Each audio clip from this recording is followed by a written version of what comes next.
6:22, and let's turn back now to the biggest story in the world today, the war in Gaza. The Israeli Prime Minister Benjamin Netanyahu has said that Israel will have overall security responsibility in Gaza for an indefinite period. And I think that is really significant. No moving in by the Palestinian Authority, no oversight by other Arab countries such as Saudi Arabia or Egypt, but a full-scale, semi-permanent occupation. And he made clear the fighting would go on. There will be no ceasefire, he said, in Gaza without the release of our hostages. As far as tactical little pauses, an hour here, an hour there, we've had them before in order to enable goods, humanitarian goods to come in, or our hostages, individual hostages, to leave. But I don't think there is going to be a general ceasefire.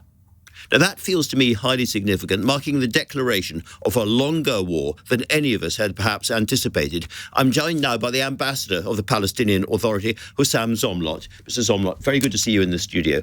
Can I start by asking for your reaction to what we've heard from Mr. Netanyahu today? Absolutely unsurprising. I think Netanyahu has used the moment to implement an old new plan, which is the retaking of Gaza, the occupation of Gaza inside, because Gaza was under occupation from the outside, which is what we are seeing and witnessing in the West Bank. The settlers are wreaking havoc. There is rampage as we speak now. More than 164 Palestinians have been killed by settler militias and by army raids.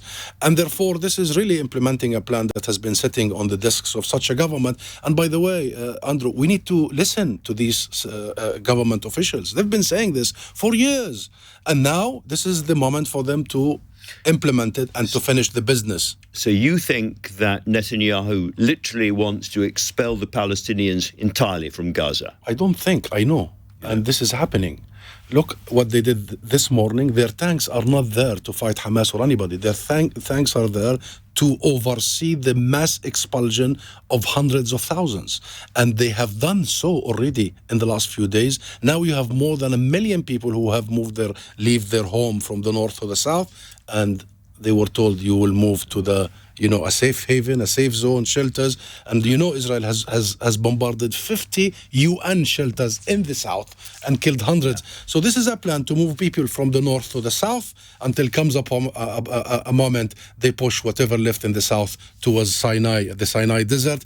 This is a replay of 1948, the Nakba. They have the playbook. We have the memory. We know what they did then, and we know what they're doing now. What they would say, because we have to try to reach across and understand what the other people are thinking, is that Hamas is so embedded in the population in Gaza that it is impossible to eradicate Hamas, and therefore impossible to eradicate the imminent terrorist threat against Israel without doing something like this. We've been saying for a long time, what we need to eradicate is the occupation and the colonization and the besiegement of more than 2 million people over 16 years period. And what we need to really focus on is the true long-term perspective of giving and attaining a state of peace and security for all.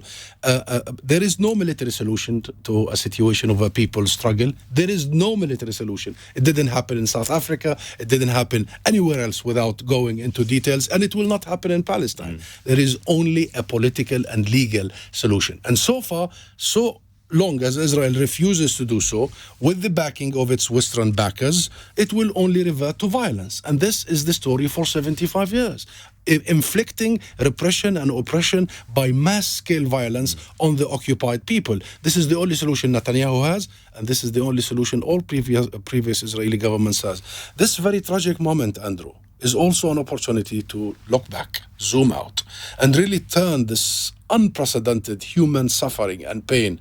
I mean, this morning I was shocked to my core to read the accounts, see the videos of people buried under the rubble, and now hungry dogs are eating the corpses of children, of babies. No medical supplies, no medical staff. Nobody is able to reach these people buried under the rubble, and they have died because nobody reached them, not only because they were bombarded by Israel.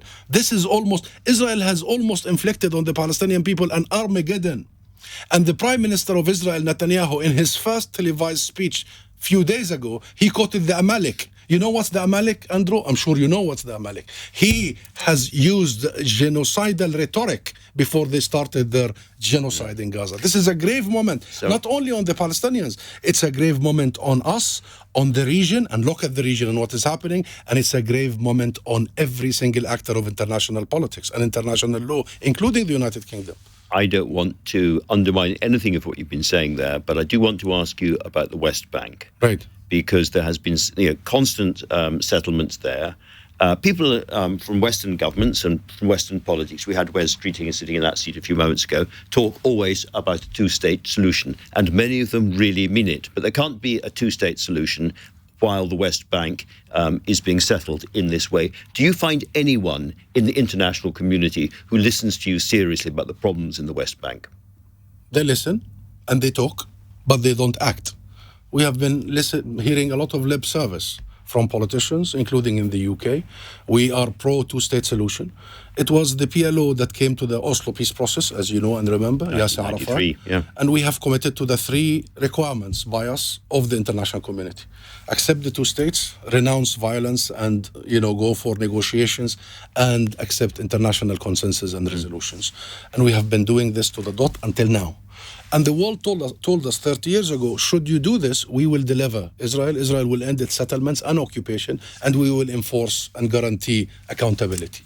We did our 3 commitments. Israel never abided by even one day for all this. So what I'm saying is, politicians, and I've had many of them, sit with us and give us, some sad faces and some words of sympathy. But when it comes to action, I have not seen one action since Israel started building settlements again since we signed Oslo.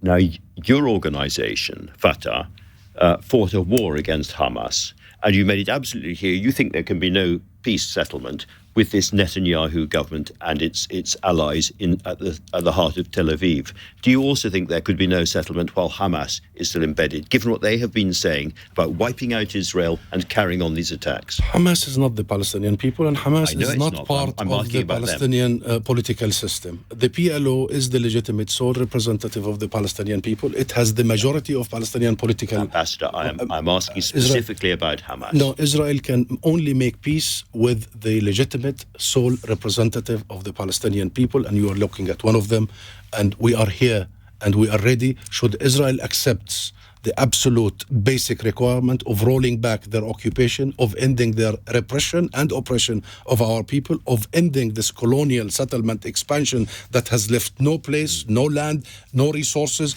of ending the apartheid system that they have imposed, a system of racial domination that is very well documented by Amnesty International here, by Human Rights Watch in the US, by numerous Israeli human rights and Palestinian human rights organizations.